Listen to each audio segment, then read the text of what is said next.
ಇದು ನಿನಗೆ ಸರಿನಾ? ನಂಬಿದವರಿಗೆ ಮೋಸ ಮಾಡಬಹುದಾ? ನಾನೇನು ಮಾಡಿದೆ? ಬಿಸ್ನೆಸ್ಸಲ್ಲಿ ಸಾಲಗಳಾಗಿವೆ ಅಂತೆ. ವ್ಯವಹಾರದಲ್ಲಿ ಸಾಲ ಸ್ವಾಭಾವಿಕ. ಇಷ್ಟು ದಿನ ದುಡ್ದಿದ್ರಲ್ಲಿ ಏನು ಉಳಿದಿಲ್ಲ ಅಂತಾರೆ. ಖರ್ಚಾಗಿದೆ. ಮತ್ತೆ ಈಗ ವರ್ಷ ವಹಿಸ್ಕೊಂಡಿದ್ದಾಳೆ, ಸರಿ ಮಾಡ್ತಾಳೆ. ಆದ್ರೆ ಆಗದಿದ್ರೆ ಹೆಚ್ಚು ಕಡಿಮೆ ಆದ್ರೆ ಮುಳುಗತ್ತೆ ಅಂತಾರೆ. ವ್ಯವಹಾರದಲ್ಲಿ ಏಳು ಬೀಳು ಸ್ವಾಭಾವಿಕ. ಮತ್ತೆ ನೀನು ಕಂಡೋರ್ ದೋಣಿ ಹತ್ತಿದ್ದೀನಿ, ತೇಲೋವರೆಗೂ ನಾನು ತೇಲ್ತೀನಿ. ಮುಳುಗಿದ್ರೆ ದೋಣಿ ಬದಲಾಯಿಸ್ತೀನಿ. ಅವರು ನಿನ್ನನ್ನ ಸಂಪೂರ್ಣ ನಂಬಿದ್ರು. ನಮ್ಮಗಳಿಗೂ ನಿನ್ನ ನೆಂಟಸ್ತಿಕೆ ಬಗ್ಗೆ ಬೇಸರವಿತ್ತು.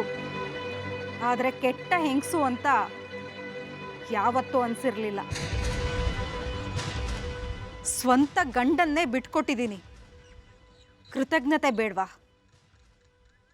LRG ಅವರ ಧಾರಾವಾಹಿಗಳನ್ನ ಬಹಳ ನೋಡಿದ್ದೀರಿ. ಅದು ನಿಮ್ಮ ಮನಸ್ಥಿತಿನ ಬಾಧಿಸಿದೆ. ವಾಸ್ತವ ತಿಳಿಸ್ತೀನಿ, ಕೇಳಿಸ್ಕೊಳ್ಳಿ. LRG ನನಗೇ ಗಂಟು ಬಿದ್ರು. ನನಗೂ ಸಣ್ಣ ಪುಟ್ಟ ವಯಸ್ಸು. ಈ ಮನುಷ್ಯ ಧಾರಾವಾಹಿ ಪ್ರಪಂಚದ ಅನಭಿಷಕ್ತ ಚಕ್ರವರ್ತಿ ಜೊತೆ ಅಫೇರ್ ಮಾಡಿದೆ. ಅದು ಭಾವ. ಶಯಾಗಾರದಲ್ಲಿ ಎಲ್ಲರೂ ಬೆತ್ತಲೆ ಅನ್ನೋದು ಅವತ್ತು ಅರ್ಥ ಆಗಲಿಲ್ಲ. ಈ ಮನುಷ್ಯ ನನಗೆ ಅಂಟ್ಕೊಂಡ. ನೀವು ಅವನನ್ನ ನನಗೆ ಬಿಟ್ಕೊಟ್ಟಿದ್ದಲ್ಲ. ಬಿಡಲಾಗದಕ್ಕೆ ನೀವು ಅಂಟ್ಕೊಂಡ್ರಿ, ನಿಮ್ಮನ್ನ ಇರೋದಕ್ಕೆ ನಾನು ಬಿಟ್ಟೆ. ಕೃತಜ್ಞತೆ ನಿಮಗಿರ್ಬೇಕು, ನನಗಲ್ಲ. ಮುಂದೆ ಗೊತ್ತಿಲ್ಲ. ಮತ್ತೆ ಇನ್ನೊಂದೆರಡು ಪ್ರಾಜೆಕ್ಟು ಹೊಂಚಬೇಕು. ಇನ್ನೊಂದಷ್ಟು ದಿನ ತೇಲಿಸಬಹುದು. ಪ್ರಾಜೆಕ್ಟ್ಗಳು ತರೋದು ನಿನ್ನ ಕೈಲಿದೆ, ಪ್ರಯತ್ನಿಸು. ನನಗೆ ವರ್ಷ ಪಟ್ಟ ಬಿಟ್ಕೊಡ್ತಾಳ? ಕೆಲವು ವಿಷಯ ನೀವು ಅರ್ಥ ಮಾಡ್ಕೋಬೇಕು. ನಿಧಾನವಾಗಿ ವ್ಯವಹಾರ ಪೂರ್ತ ನನ್ನ ತಲೆ ಕಟ್ಟಿದ್ರು. ನನಗೆ ತೋಚಿದ ರೀತಿನಲ್ಲಿ ನಾನು ನಡೆಸಿದ್ದೀನಿ. ಅವರ ಖರ್ಚಿಗೆ ಬೇಕು, ಕೊಟ್ಟೆ.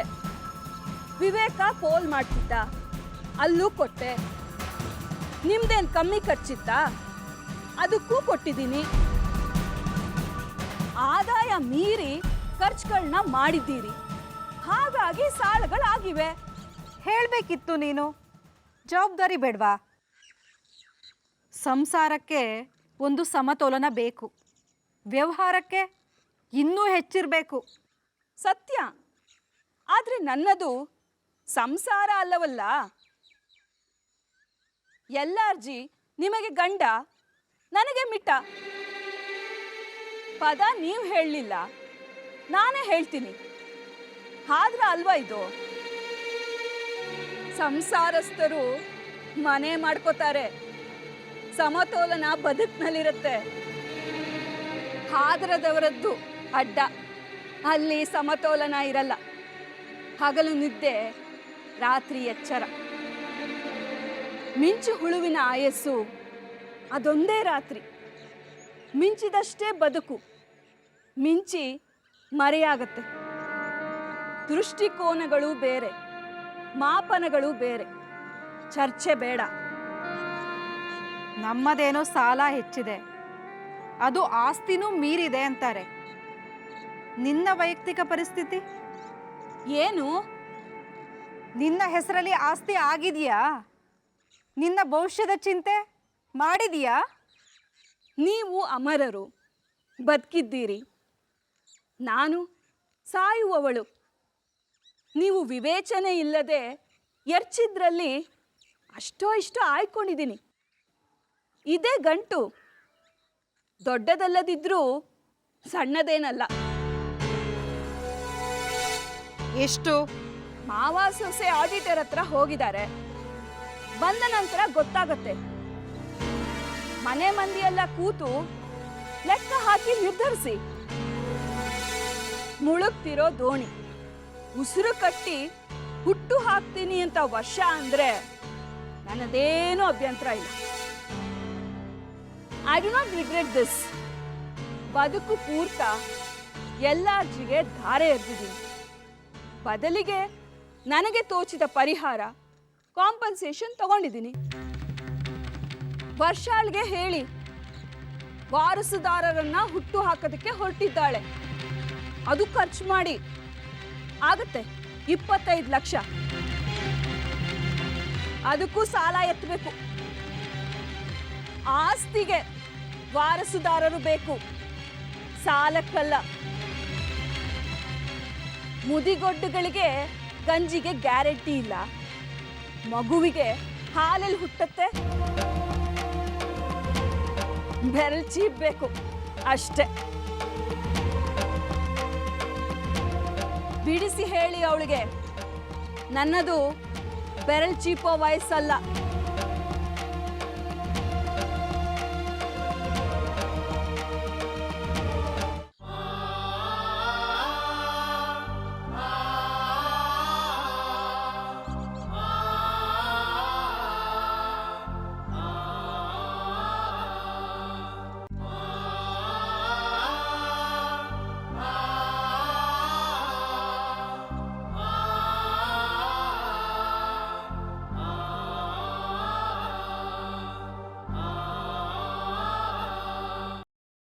ಬುದ್ಧಿವಂತರು ನೀವು.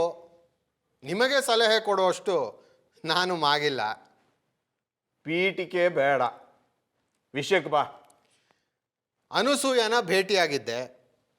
ಸರಿ, ವಿಶದವಾಗಿ ವಿವರಿಸಿದ್ದೀನಿ. ಶಾರದಾ ಪ್ರಸಾದ್ ಆಸ್ತಿ 3 ಪಾಲಾಗಬೇಕು. ಮಾನಸಾಗೊಂದು, ಅನಸೂಯಾಗ 2.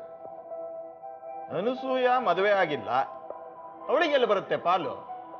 ಅವಳ ಮಗನಿಗೊಂದು. ಅಷ್ಟೇ.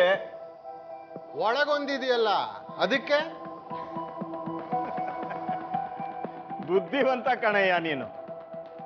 ನಾವು ಕಂಡದ್ರ ಮೇಲೆ ನ್ಯಾಯ ಮಾಡ್ತೀವಿ, ನೀನು ಕಾಣದ್ದಕ್ಕೂ ಪಾಲು ಕೊಡ್ತೀಯ. ಹೇಳ. ಅವಳಿಗೆ ಅಂದಿದ್ದೀನಿ, ಬಿಟ್ರೆ ಶಾರದಾ ಪ್ರಸಾದ್ ಅಷ್ಟು ಇಷ್ಟು ಹಾಕಿ ಕೈ ತೊಳ್ಕೊತಾನೆ. ಮನುಷ್ಯ ಸಾಯ್ತಿದ್ದಾನೆ, ಹೋಗಿ ಎದುರಿಗೆ ಕೂತು ಕೇಳು, ನನ್ನದಿಷ್ಟು ಕೊಡು. ಕೊಡ್ತಾನ? ಕೊಡಲ್ಲ. ಹೆಂಡತಿ ತವರಿಗೆ ಹೋದ್ಲು ಅಂತ ಕೆಲಸದವಳ ಜೊತೆ ನೆಂಟಸ್ತಿಕೆ ಬೆಳೆಸ್ತೀರಿ. ಹಾಗಂತ ಅವಳಿಗೇನು ಹೊಸ ಸೀರೆ ತಂದು ಕೊಡ್ತೀರಾ? ಹೆಂಡತಿದೆ ಯಾವುದೋ ಹಳೆ ಸೀರೆ ಕೊಟ್ಟು ಸಾಗಾಕ್ತೀರಿ. ತಾತ್ಕಾಲಿಕ ನೆಂಟಸ್ತಿಕೆಗಳು ಪ್ರಯೋಜನಕ್ಕೆಷ್ಟೋ ಅಷ್ಟೇ. ಹೇಳಿದ್ದೀನಿ, ಹೋಗು, ಕೇಳು, ಆದರೆ ಒಬ್ಬಳೇ ಹೋಗಬೇಡ, ಯಾರನ್ನಾದರೂ ಜೊತೆಯಲ್ಲಿ ಕರ್ಕೊಂಡು ಹೋಗು. ನಾನು ಹೋಗ್ತೀನಿ. ಬುದ್ಧಿ ಇಲ್ಲ ನಿಮಗೆ. ನೀವು ಅವಳ ಪರ ಅಂತ ಯಾಕೆ ಗುರುತಿಸ್ಕೋತೀರಿ? ಅಂದ್ರೆ ಆಕೆ ಸಮಸ್ಯೆ ಅಂತಾಗಬೇಕು. ಹೆಂಗಸಿಗೆ ಅಹಂಕಾರ ಹೆಚ್ಚು ಅನ್ನೋ ಭಾವ ಬರಬೇಕು. ದುರಾಸೆ, ಮುಂದೆ ಮಕ್ಕಳಿಗೂ ಮೋಸ ಮಾಡ್ತಾಳೆ ಅಂತ ಅನ್ನಿಸ್ಬೇಕು. ಅದಕ್ಕೆ ಒಬ್ಬ ವಕೀಲನ ಗೊತ್ತು ಮಾಡಿಕೊಟ್ಟಿದ್ದೀನಿ. ಹೆಣ್ಣು ವಕೀಲೆ ಹೆಣ್ಣು ಅನಸೂಯಾಳೊಟ್ಟಿಗೆ ಸಂಧಾನಕ್ಕೆ ಶಾರದಾ ಪ್ರಸಾದ್ ಹತ್ರ ಹೋಗ್ತಾರೆ. ಶಾರದಾ ಪ್ರಸಾದ್ಗೆ ಹೆಂಗಸರ ಬಗ್ಗೆ ಗೌರವ ಕಮ್ಮಿ.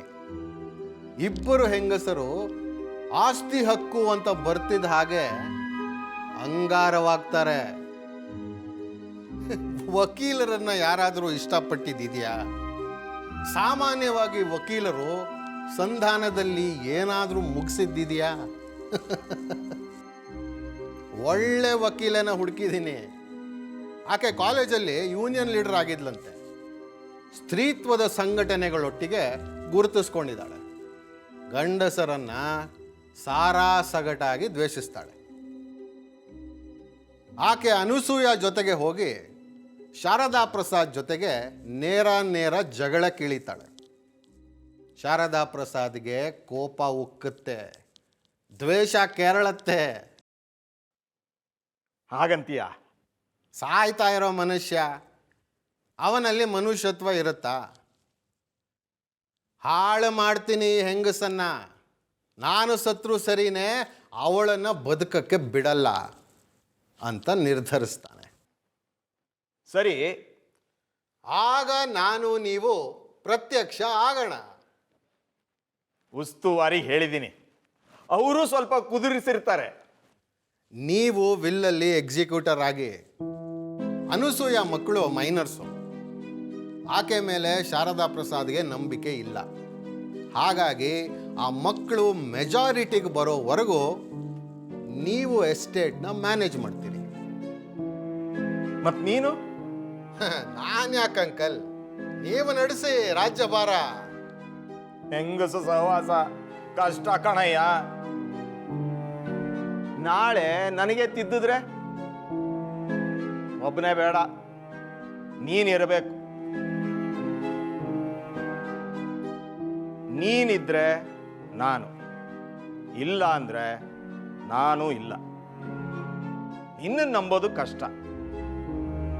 ನನ್ನನ್ನ ಇಕ್ಕಟ್ಟಲ್ಲಿ ಸಿಕ್ಕಾಕ್ಸಿ ನೀನು ಕೈ ಎತ್ತಿದ್ರೆ? ಹಾಗಾದ್ರೆ ಹೀಗೆ ಮಾಡ್ಬೋದಾ? ಏನು? ಅನಸೂಯ ನನ್ನನ್ನು ನಂಬ್ತಾರೆ, ಶಾರದಾ ಪ್ರಸಾದ್ ನಿಮ್ಮನ್ನ ನಂಬ್ತಾರೆ. ವಿಲ್ಲಲ್ಲಿ ಇಬ್ರು ಎಕ್ಸಿಕ್ಯೂಟರ್ಸ್ ಇರಲಿ. ಶಾರದಾ ಪ್ರಸಾದ್ ಪರ ನೀವು, ಅನಸೂಯ ಪರ ನಾನು. ನಾನಿದ್ದೀನಿ ಅನ್ನೋ ಕಾರಣಕ್ಕೆ ಅನಸೂಯ ಒಪ್ತಾರೆ. ಇನ್ನು ಶಾರದಾ ಪ್ರಸಾದ್, ಅವರಿಗೆ ಗೊತ್ತು ನಾವಿಬ್ರು ಅಯೋಗ್ಯರು ಅಂತ. ಖಂಡಿತ ಅನಸೂಯನ ಬದುಕಕ್ಕೆ ಬಿಡಲ್ಲ, ಹಾಳು ಮಾಡ್ತೀವಿ ಅಂತ ನಂಬಿಕೆ ಇರುತ್ತೆ. ಒಪ್ತಾರೆ. ಚೆನ್ನಾಗಿದೆ. ಕಂಡೋರ ಆಸ್ತಿ ವಿಲೇವಾರಿ ಅನುಭವಿಸೋದ್ರಲ್ಲಿರೋ ಸುಖ ಸಂಭ್ರಮ ಸ್ವಂತ ಆಸ್ತಿಲಿ ಇಲ್ಲ ಕಣಯ್ಯ. ಮತ್ತೆ ಸ್ವಂತ ಏನಿದ್ರು ಕಷ್ಟ ಕಾಲಕ್ಕೆ, ಅನಿವಾರ್ಯ ಅಂತಾದಾಗ ಅನುಭವಿಸ್ಬೇಕು. ಬದುಕು ಕಂಡೋರ ಆಸ್ತಿ, ಹಣ, ಆದಾಯದ ಮೇಲೆ ಕಳಿಬೇಕು. ಈ ಜಿರಳೆ ಗೊತ್ತಾ ಅಂಕಲ್? ಬಹಳ ಹಳೆ ಜೀವಿ ಅಂತೆ, ಲಕ್ಷಾಂತರ ವರ್ಷಗಳಿಂದ ಇದೆಯಂತೆ. ಯಾಕೆ ಹೇಳಿ? ಕಸದಲ್ಲಿ ಬದುಕತ್ತೆ, ಸ್ವಂತ ಗೂಡು ಅಂತ ಇಲ್ಲ. ಇಂಥದ್ದು ತಿನ್ನಬಾರ್ದು ಅಂತ ಇಲ್ಲ, ಇಂಥಲ್ಲಿ ಉಳಿಬಾರ್ದು ಅಂತಲೂ ಇಲ್ಲ. ಇದ್ದೀನಿ ಅಂತ ಯಾವತ್ತೂ ಸದ್ದು ಮಾಡಲ್ಲ. ಮೀಸೆ ಅಲಂಕಾರಕ್ಕೆ ಮಾತ್ರ, ಅಹಂಕಾರವೇ ಇಲ್ಲ. ಯಾರೊಟ್ಟಿಗೂ ಬಡಿದಾಡಲ್ಲ. ಇದು ನನ್ನ ಸರಹದ್ದು ಅಂತ ಯಾವತ್ತೂ ಗುರುತಿಸಲ್ಲ. ಬೆನ್ನು ಮೂಳೆನೇ ಇಲ್ಲದೆ ಬದುಕುತ್ತೆ. ಅವಕಾಶವಾದಾಗ ಅವಕಾಶವಾದಲ್ಲಿ ಆಯಾಸವೇ ಇಲ್ಲದೆ ಬದುಕಬೇಕು ಅಂಕಲ್. ಆಯಸ್ಸು ಹೆಚ್ಚಿರುತ್ತೆ. 10 ಮನೆ ತಂಗಳಲ್ಲಿ ಇರೋ ಆರೋಗ್ಯ ರುಚಿ ಸ್ವಂತ ಮನೆಯ ಮೃಷ್ಟಾನ್ನ ಭೋಜನದಲ್ಲಿಲ್ಲ. ನಾನು ಶಂಕ ಊದ್ತೀನಿ, ನೀವು ಜಾಗಿಟೆ ಬಡೀರಿ, ಈ ಹೆಣ ಎತ್ತೋಣ.